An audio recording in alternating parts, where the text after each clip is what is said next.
Hello, good evening. Welcome to Wednesday's edition of Your Manchester with me, Michael Adams. I'm back in the studio and it's so great to be back. I've got a jam-packed show ahead for you. So, first things first, I'll be chatting with Rikki Beadle Blair about the Queer Contact Festival that's launching in Manchester this weekend for 2023. There's a chat with Alena Donelly. She's a Manchester-based artist. And Mamma Mia, here we go again.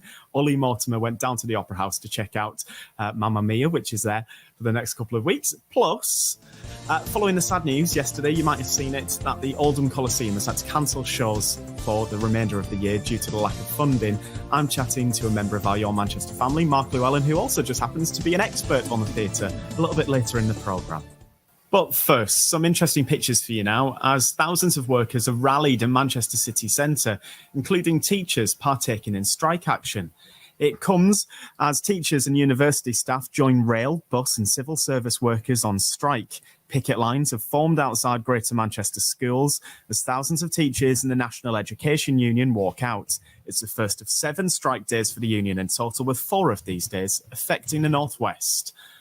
So let us know your opinion on this. Get in touch at your MCR on Twitter, or you can email us, contact us at yourmcr.com.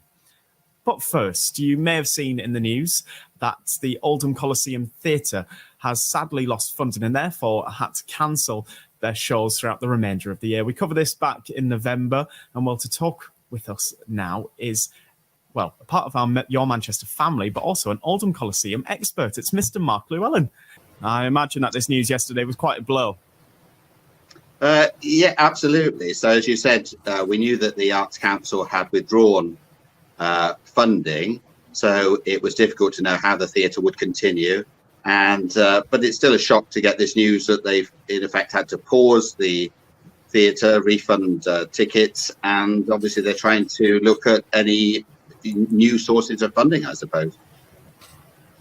So where does your history start with the theatre? Let's roll back the years, because you used to work there, didn't you? I did. I was marketing director there from the mid-1990s, before you were born, and right through into the 2000s. So about 10 years, and I also, I mean, I've appeared there as well since then, and I also wrote a book on the history of the theatre. And well, there's quite a lot of familiar faces actually sort of started their careers at the theatre. I know back in November when our Haley covered the little protest they had outside the theatre, we had the likes of Julie Hesmanholz from Coronation Street. Who can you name who's worked there over the years? So going back to the beginnings of the Repertory Theatre, you've got sort of people like Eric Sykes, Bernard Cribbins, Dora Bryan and Dame Thora Hurd, right the way through to Julie Goodyear, Roy Barraclough, Barbara Knox, Anne Kirkbride started her career there. Bill Roach did his first pantomime Robin Hood there. So, you know, an awful lot of people, even people like Rafe Fiennes, Minnie Driver have appeared there. So it's a sort of endless list of names, really. So really, you could say if it wasn't for the Coliseum Theatre in Oldham, we wouldn't have all of these great stars that we've all enjoyed seeing on our screens over the years. Well, that's right. I mean, the big talking point of TV this week, of course, is Happy Valley, as Sarah Lancashire, Siobhan Finneran, and many of the production crew. I mean, it's not just those people on stage, it's also the writers, producers, the people that work backstage. Jean Alexander, who played Hilda Ogden, was in the wardrobe department there, and was sorting out some costumes one day, and a big rat came along, frightened her to death, and she decided to pack in being a wardrobe lady and went into acting. So quite a lot of people down the years owe their careers to the Coliseum. Oh, Mark, you've got so many good stories. Obviously, through the research of your book, you will have researched the history of it as well. How old is the Coliseum Theatre, do you know? Yes, it goes back to 1887. It actually started somewhere else. So a chap came to Oldham to build a wooden circus for the Grand American Circus. He employed the mayor's son, a man called Whitaker. The firm is still going today. And Emmanuel Whitaker's built the circus on a piece of land in the town centre. And the chap who had engaged the builders sort of disappeared without paying the bill. So the builders decided to run a circus. And along came the council wanting the land to build a market, which was then called Tommy Field, as it still is today, because Thomas Whitaker was the man that built it. And so the theatre was taken down plank by plank and moved to its present site. So it started as a circus. Then it became a variety theatre. Then in the 20s and 30s, the cinema.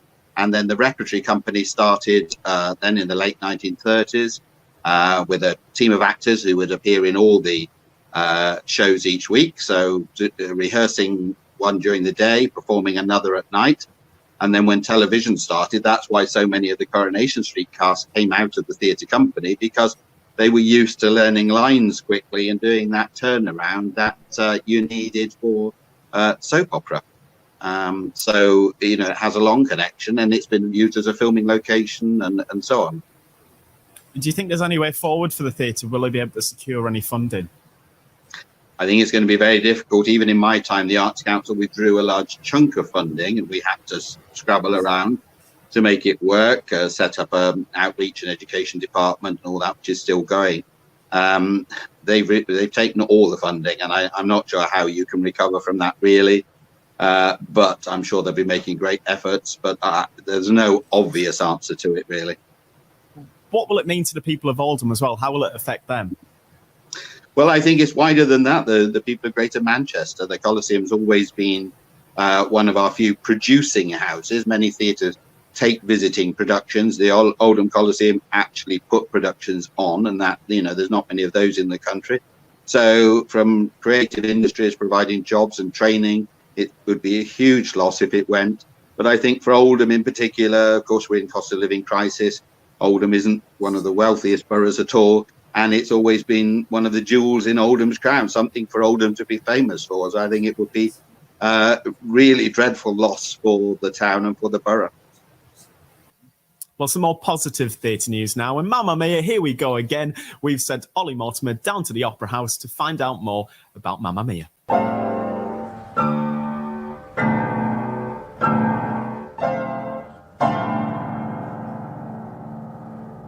Where am I? Oh, Mamma Mia. I think I'm late. Here I go again. Oh, goodness me, my. How could I have resisted you in the first place? Goodness me. Oh, goodness. My. How much I've missed you. Mamma Mia. It's there. 31st of January until the 11th of February. Oh. Not Peter Pan. That's already been. You already know you're going to love it. Why have I just ran all the way here when I've literally just watched Mamma Mia? I've travelled to Greece and back within a matter of 2 hours and 35 minutes. Let's review it. Oh, what a breath now, I'll tell you. You see, I've just replicated that image quite perfectly. Now, if you've never seen Mamma Mia, then don't worry, as this has been translated perfectly to the stage. The story has been told almost match to match, but here there is 23 of ABBA's best songs. Not to mention the Greek islands of the set of Mamma Mia have been translated perfectly, as well as the story of love, friendship and identity. Now for me, this was one of the most exciting and uplifting stories that I've seen in a while. It really takes you on a journey with all the characters, of whom I think have been casted perfectly. Not to mention the costumes and set design mirrors the story and the excitement perfectly, with so many changes that it's constantly keeping on your feet and literally making you feel like you are right in the heart of the famous film. Now, as much as the cast, the costumes and of course the songs do their best to put you and make you feel like you are in that film that you've been watching for so many years now, I would say it's also in part to the fantastic set design, as enough props and enough little bits that you might not notice on the set have been used even within the songs and the choreographies to tell that story effectively. So overall, if you're just wanting an absolutely brilliant, perfect night out with family, friends, or that loved one as we're coming up to Valentine's Day, it's a perfect Valentine's treat, so bring them down, get down to the Opera House here in Manchester, as Mamma Mia is here until Saturday, the 11th of February. Next to a chat with the artist Alena Donelly. She has her own Manchester Tufting business. And you might be wondering what Tufting is. Well, they're special sorts of rugs. And well, she's been doing that for a few years now and has also inspired others to get involved through her workshops.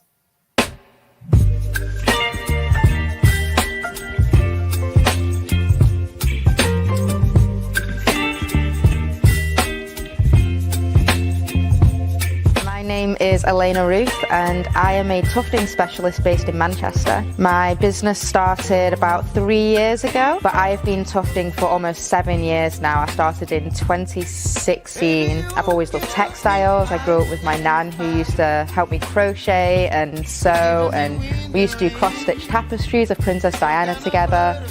So I always had that love of textiles from my childhood.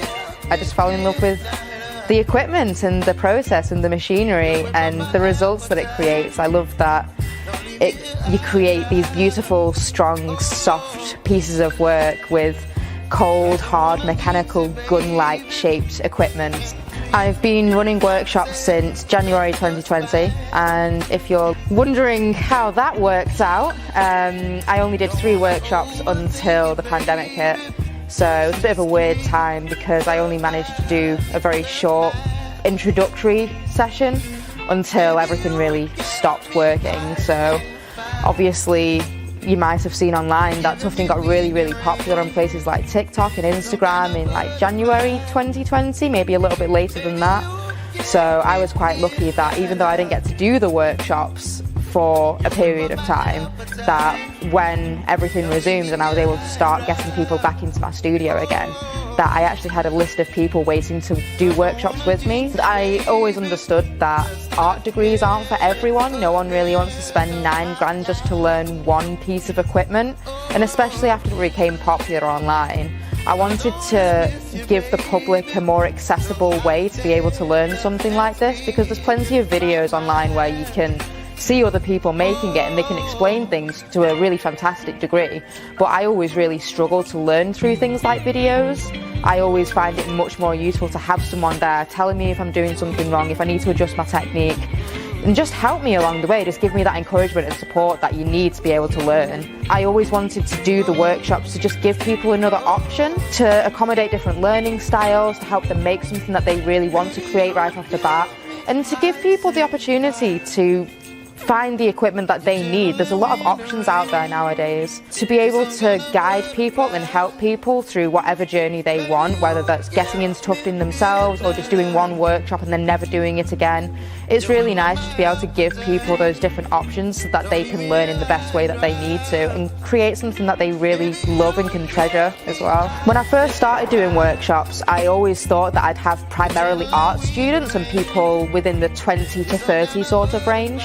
But it turns out a large portion of my clientele are people who are nearing retirement, who've got a little bit of money behind them, who've got time, who've got the space, and they just want to try something that's different and tactile. So I do get a portion of art students, people who are already in studying degrees, or people who are in a gap between education, who have just finished education. And then I also get people who want to get into tufting themselves, whether that's going to be another aspect of their already existing business, or whether they want to start a tufting studio of their own, making custom rugs for friends and family. I pride myself in being able to support any type of person who comes to these workshops. So if you want to do a workshop and learn about all the equipment and learn how to set up your own tufting studio. I'm not going to gatekeep it. I'm not going to say, no, I'm not telling you where my equipment's from or where I get my yarn or what kind of fabric you need, because everything's so particular with tufting. You need specific fabric, you need your carpet grip facing a certain way, you need to build your frames a certain way. And if you don't have any one of those things right, then it can not work very easily. If I was to get into it for the first time, to just have someone there saying, here's the rundown of everything, here's everything you need, and if you need any support, just give me a shout. Because then just having someone who's got a little bit of knowledge and experience there to back you up and to just give you advice when you need it, I think it can just be really beneficial. It's absolutely fascinating to see what people do for their regular day jobs and as hobbies and their interests, because I get so many different types of people come through here. I've just finished a 4-day workshop with someone who's just finished an architecture degree. Her dad's a famous architecture. She's gone back to her home country to set up a tufting studio there. And she's based her rugs around like architectural landscapes. Whereas I also get people who have seen tufting on a TV show recently and wanted to try it out. I've got people who have seen it online and who want to recreate what they've seen on there. I get people from so many walks of life, and hearing about everyone from art students who sometimes have had a great experience, sometimes have not had a great experience, being able to like refocus them and help them through the process of still being creative without having to deal with everything that an art degree comes with. And then people who have already had their entire careers, who have got kids, who have got a whole family and have got now time to be able to explore their interest in retirement. It's really nice just to be able to get to know these people outside of that. People can find out more about my workshops and my business through tuftingworkshops.co.uk. I know it's a very, very, very good website. I also have my own business, which is Alena Ruth Tufting. So you can find out more through my Instagram, which is Alena Ruth Tufting. You can also find examples of what people have made on the workshops through MCR Tufting Workshops on Instagram. But if you Google Tufting Workshops UK, I'm sure I'll pop up because I should be the very, very first search results. My classes are also on Class Bento now. So if you search Tufting Workshops in the north of England, then there's tuftingworkshops.co.uk, there's Class Bento, and then there's also my link tree, which has got all of my things on it, from Alena Ruth Tufting to all the Manchester Tufting Workshop stuff. So the Queer Contact Festival 2023 kicks off this Saturday. And, well, it starts with an event called the House of Suarez Vogue Ball. And, well, to join me now to talk all about that is the hostess with the mostess. It's Rikki Beadle Blair. Hello to you, Rikki. Hey, how you doing? I'm all right. Are you excited about the event? You know what? I am genuinely super extra excited about this one because we did this ball in Liverpool already. Obviously, every ball is different because it's a competition, so you don't quite know what they're going to do. But there's a general vibe to it all, and this disco theme I just think is incredible. It blew my mind in Liverpool, and Manchester's one is an even bigger ball, so I'm so excited. So what can you tell me about the event then? Well, you know, Vogue balls are basically kind of like, voguing is like gay breakdancing, essentially. Lots of double jointed and splits and these amazing dance styles that you've probably seen in pop videos all the time at the moment. But it's also all set around the kind of style of a fashion show. You have a big runway, people walk down the runway, and they basically either to present a character or an attitude or a certain fashion sense, and they dance. And the Suarez is basically half of the people involved have been to dance school, so there's some incredible dancing. And this one, there's always a theme every time, so we've done space and all different kinds of themes. This time it's disco, and the music is incredible. I'd forgotten the level of musicianship that went into disco music. You think of it as just like boom chicka boom, but it's amazing brass sections, it's amazing jazz sections, guitarists, and of course you hear like a song like Good Time and you realize Another One Bites the Dust is basically based on that riff. You know, it's so influential. It just honestly, I found it actually kind of moving that all these people had made this incredible movement and music at that time. It was so good. And Rikki, you sort of just touched upon it then. You said that Vogue dancing is suddenly so popular all of a sudden. Do you know why that is? Yes, because I think we've been through a very dark period, and what people want is light, and they want positivity. And voguing comes from homeless kids in New York who used to kind of make these fashion shows and these events to uplift themselves. And so it's so uplifting because you can be anyone you want to be, and there's such total acceptance of everybody. So I think that people are craving something that's transcendent and fun. As the hostess with the mostess, what will you be bringing to the event? So I've got something different every single time you see me. So if I go off for 1 minute to do something and I come back on the stage, I'm wearing something else.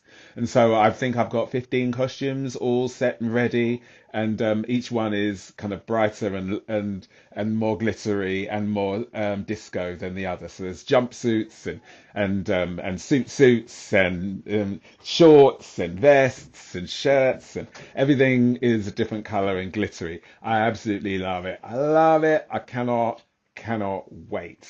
Well, it's at the Academy this Saturday. It's the House of Suarez Vogue Ball. You don't want to miss it. Thank you very much, Rikki. Thank you. Can you believe it? That's the end of the programme. On Sunday's show, I'll be finding out about how you can celebrate Valentine's Day in Spinningfields. Plus, Paul Rudd is out and about rambling in Halifax, and the return of Busby, the Your Manchester Bee. So you don't want to miss it. Until then, thanks very much for watching me on this week's episode of Your Manchester.